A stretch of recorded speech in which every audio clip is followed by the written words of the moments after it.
you know you a black man or just a man in general in your mid-40s, you start using toothpicks. You dig. And you gotta say stuff like, you dig. Let me share this to my Facebook.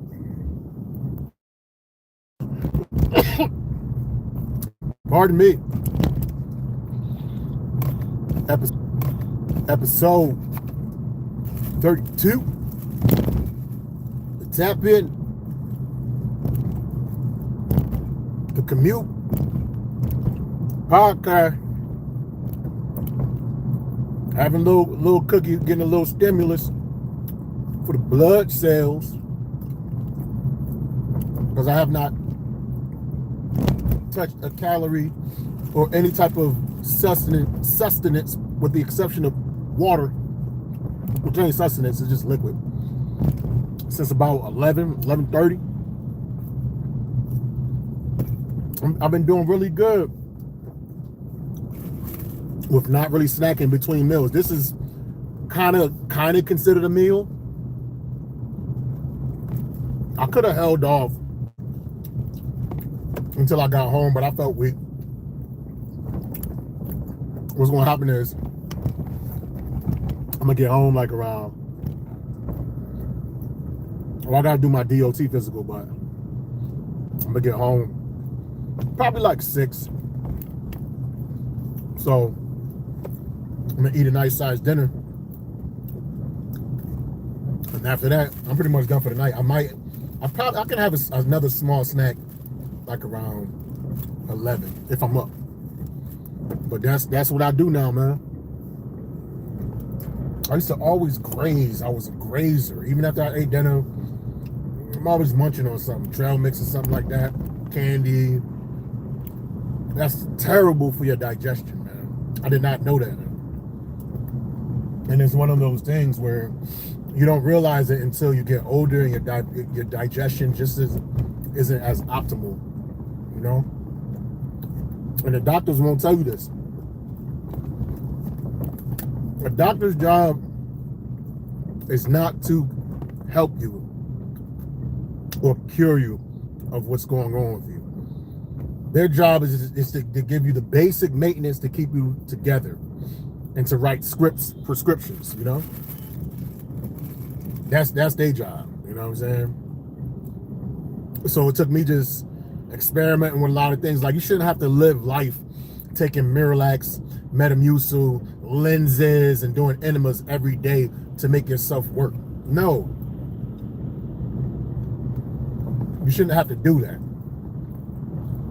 Taking all these artificial means just for your digestion to function properly. No, you don't have to do that. You just got to give your digestion a break. That's all you got to do. I didn't even know that, man. I had to figure that out. And it's mad information on that, but the doctors won't tell you that. You know how much a 30-pack of lenses costs now with the medical insurance I have? No cap. Damn, I was trying to avoid the pothole and I still hit it, y'all. Whack! It's under a bridge. It's in the dark. You can't see it. But a 30-pack of lenses, and it's a pill. It's not a laxative. What it does is it stimulates your colon to push stuff through. $150 a month. Once I saw that $150 price tag, I was like, because before I had the job that I have now, I was in a financial bracket to where the state still covered me, you know? I'm doing a lot of odd side jobs, a lot of money under the table. Now, I'm in a different tax bracket. They can see more of my on the books money. I got to pay for insurance. My insurance doesn't really cover the lenses like that. I mean, it's really like $450 a month, so they still cover 2/3 of it, but still, I'm going to pay $0 a month for the pills to $150. Oh, some things got to change. And that's when I started learning about probiotics. Probiotics are the organisms in your gut that help break down and digest food. But it needs prebiotics, and prebiotics is just food for those organisms to give it strong, to help it break it down. And then you have the postbiotics. I guess that's what helps clear out the probiotic waste. So that's one thing I learned about.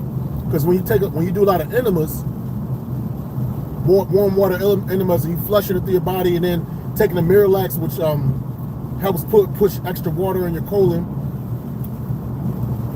you unhealthily flush out all those bacteria, the good bacteria in your gut that can break down food, right? And so you gotta overtake probiotics because you're constantly artificially flushing yourself through. Man, the main problem is I graze so much your body is either digesting food or it's flushing the food out. It can't do those things at the same time. And when you're constantly grazing, something is telling your brain to keep digestion, keep breaking it down, keep breaking down, keep breaking down. It doesn't break down and flush at the same time. The way you get your body to flush it out, you got to stop eating. Once you stop eating, that digestion stops, that grinding, that garbage disposal, so to speak, and then the flusher, the thing that actually pushes it through, that kicks in. But the push through is called the MMC, the motor something, the MMC. I can't remember what it means. But that won't work. That push through won't work if your body thinks that food is coming in and it's constantly grinding the food, constantly digesting the food. Man, once I figured that out, man, it's like, it's not all repaired, but it's like night and day in my stomach, man. Oh my God, man. I had to figure that out. I can see better, man. I got more energy. I feel happier. Just by not great. Like right now, I'm not grazing. This is a small snack, but I consider it a meal. So I'm gonna eat this. Then when I go home, I'm gonna eat an actual meal. But after that, after 6 o'clock, I'm not touching nothing but water until 11 o'clock. If I want to touch something before I go to bed, a little snack or whatever, I'll do that. But none of this just constantly eating, just eating nonstop, never giving my digestion a rest. It's the equivalent of if you got a blender and you keep throwing stuff in the blender and blend it up, blend.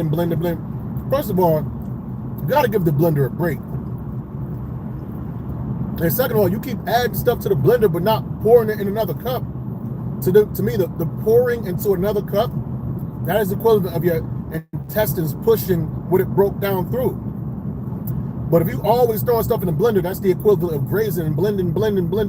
You're not gonna pour something from the blender as you're blending it. It's gonna make a mess.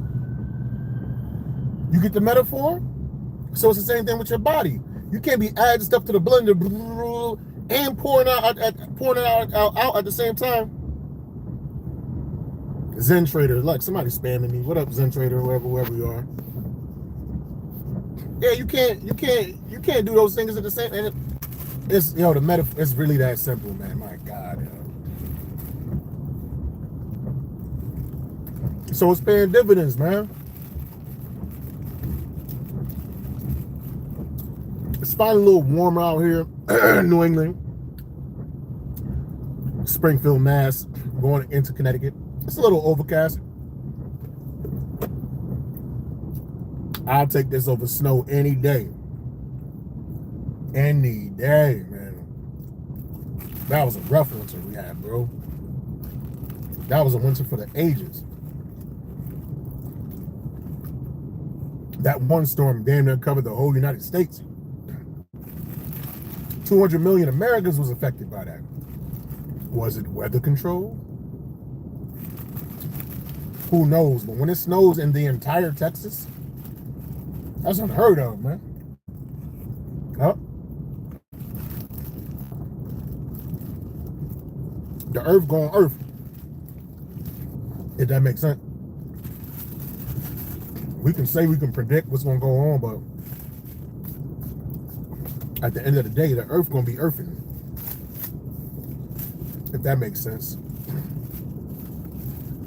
Run some jokes. Got a couple of jokes, man. We're gonna run a couple of bits. I'm thinking about going to open mic. I'm gonna see. I always say, yeah, I'm about to go to open mic, and then I get home and I'm just tired. And I don't want to do nothing. But I definitely gotta hit them stages. But what's the joke, man? Hey, I'm glad I'm out of the dating market, yo. You know, because when I was doing my dating thing back in my dating days, I used to listen to a lot of dating gurus, and I would follow their advice and tips. This one dating guru said, when you go to the club, you know what I'm saying, and you see a pack of women, holler at the ugliest one. It's gonna make all the fine ones jealous. It's gonna make them think, if he's good to her, I know I look better than her. He gonna be great to me. So I listened to that dating guru. I saw a pack of women, hollered at the ugliest one. And you know what the fine girls did? You know what the fine chicks did? After I hollered at the ugly one and got her number? They laughed at me, man. All the fine chicks did was laugh at me. And now, in the past 10 years, I've been stalked by a wildebeest. Don't listen to those dating gurus. They don't know what the hell they talking about, man. That only works if you're gorgeous, and I'm Overton from Living Single, man. 47, man. Damn. I'm just realizing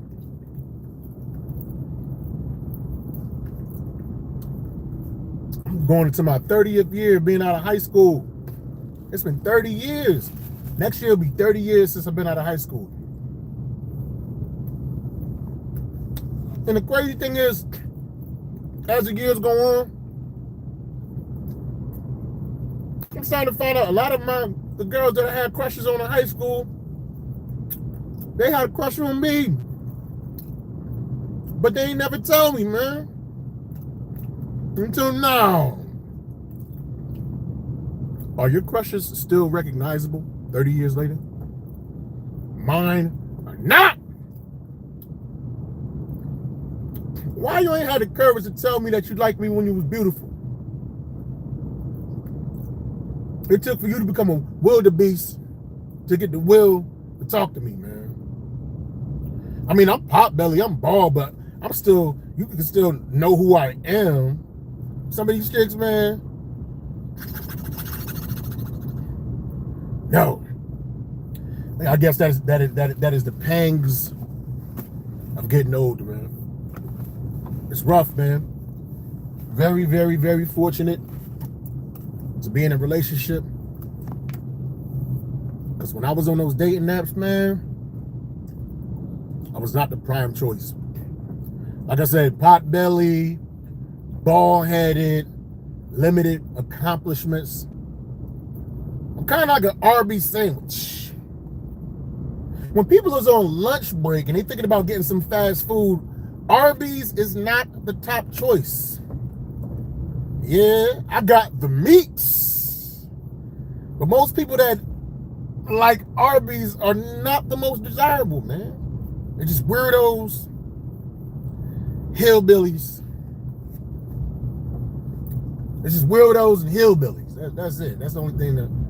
Who the hell go to lunch and like, yo, let's get some lunch, man. With some Wendy's? Nah. With some Burger King? Nah. Let's go to the place that sell roast beef sandwiches with spicy mustard and horseradish. That's who I am. You know what I mean? So that's why it's a good thing I got out of the dating scene. Somebody likes my Arby's. My lady is kind of weird. That's funny. But nah, man. Even when I matched with a couple of chicks, I remember I matched with this one chick. And we had a great, dope ass date. Took her to, comedy, one of my comedy shows afterwards, karaoke, you know what I'm saying, some dinner, some drinks or whatever, And she like, that's cool. We had dinner and everything. I said, you want some dessert? She's like, nah. I'm gonna get dessert at home with somebody else. I was like, ain't this not a... You mean to tell me I'm the one that put the bread in the oven and took the time to put it together, and now you're going to give the buns to somebody else? Shorty was treating me like a volunteer firefighter. I got to do all the work, got to do all the danger, and somebody else getting paid, man. And by pay, I mean punani. Oh, the check. And that's the thing, like, I don't really understand why women use dating apps. Because women have been getting offers from men since they were in puberty. And sadly, some even before that. And now they want all the digital online attention too. Chicks that use dating apps are like millionaires that use food stamps. How much more government assistance do you need? She want the government cheese, the Swiss cheese, the Gouda, the Parmesan. She want the whole dairy section of deli. And the thing is, I be matching with a lot of chicks, but they be having mixed messages, you know what I'm saying? Because they profile be saying, not looking for a hookup, not looking for a hookup, not looking for a hookup. But their avatar picture is them bent over with their booty cheeks hanging out, with the whale tail thong, with Bible scriptures on top of it, talk about, for God loved the world so much, he gave his only begotten son. I'm like, ladies, we supposed to be having sex for Sunday service. This doesn't make no sense, man. And me, because I'm an RB sandwich, I got the meats, but I attract a lot of the BBWs. Big, beautiful women. But this is my thing. If they truly believed that they were beautiful, they would not only have pictures from the neck up. You don't seem too confident. You don't seem too confident. I need my lady to have that Lizzo type confidence. It's not the bigness that make you unattractive. It's the lack of confidence. You need that Lizzo type confidence. I need my lady to have the confidence to twerk at the Staples Center with her booty cheeks out in front of children. If she don't got that kind of confidence, man, she couldn't be my boo. And a lot of these big women, what up, Alexander Jimenez? A lot of these big women, they be having like their headings be saying, I know what you thinking. I'm a BBW. I'm just assuming that's how her voice sounds because that's how her face looks. She look big. I'm a BBW. And if you don't like it, you can keep it moving. Like what? What's the point of her making a disclaimer like that on her page for individuals that the moment that they look at it, they're gonna swipe left immediately before reading it, man? That's like me having a profile saying, if you don't like bald-headed, pot-belly dudes that resemble RB sandwiches, you should swipe left. I don't gotta say that because y'all gonna swipe left immediately. I'm wasting my characters, man. It's almost like these ladies are gaslighting themselves into a fictitious situation where they're rejecting men who didn't want them in the first place. That's like a bum with a full shopping cart talk about, ain't nobody gonna steal these cans. Nobody wants your cans though. Nobody wants your 5 cents. And you know what the crazy thing is? If she would have kept it moving, maybe she wouldn't be a BBW. That's all I'm saying. You know, Taibo, Pilates, kickboxing, spin cycling, and I could talk trash because I got a big stomach, man. I purposely stay healthy just so I can talk about unhealthy people. Now, one time I matched with this chick that's in a wheelchair. She has some big titties. And her heading said, I'm not looking for a one-night stand. I said, chick, you'll be happy if you could stand one night. She blocked me immediately, man. And she reported me to the dating apps. And now I'm blocked on Hinge. So glad I got my lady, man. Because I can't even go on no dating apps no more. I was so reckless. And see, I'm my age, right? I'm 47. And I be matching with women that are 65 years of age or better. You know what the heading says? I'm looking for a long night stand. I'm looking for a one night. I don't know. She said, I'm looking for a long-term situation. The letters literally shake. I'm looking for a long-term. This chick got Parkinson's spot. I'm looking for a long-term situation. I'm like, chick, but you got a short-term life. You better take this short-term stick. She only got about 5 more minutes. She gonna be dead before Murder, She Wrote go off. Her cookies, her coochies probably smell like snickerdoodle cookies. You know what her ringtone is to make her go to sleep?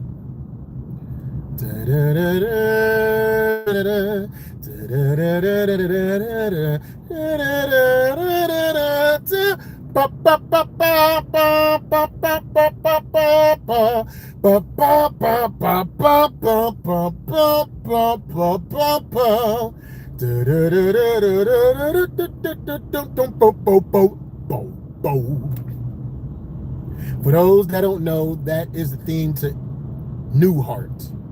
And you got to be an old individual for that to be your ringtones in order for you to go to bed, man. But my homeboy, you know what I'm saying, when I used to use the dating apps, he was like, yo, you need to stop messing with these thoughts on Tinder. You'll find your queen on Craigslist. I said, Craigslist? Word? You mean to tell me I can get a job, furniture, and some pussy on that mama? I hopped on Craigslist and with some weirdos on there, man. That will satisfy your every desire. Like this one chick in particular told me that she would do anything if I acted like the Pillsbury dope boy. I said, you got to be a pretty desperate individual to actually respond to such an ad. Which is exactly why I showed up that same night, dressed in all right, dressed in all white. I rung the bell, she opened the door and poked my stomach. I was like, man, that shit was the shit out of me, man. Best 2 minutes of my life. Now, 2 weeks later, I came back with a yeast infection. Cause she keep messing with those doughboys, man. That's why when I went down on her, it tasted like Pabst Blue Ribbon, man. With that yeasty coochie. You could bake bread with that vagina, man. Hey, that's all I want to give y'all, man. You know what I mean? Just wanted to keep it quick.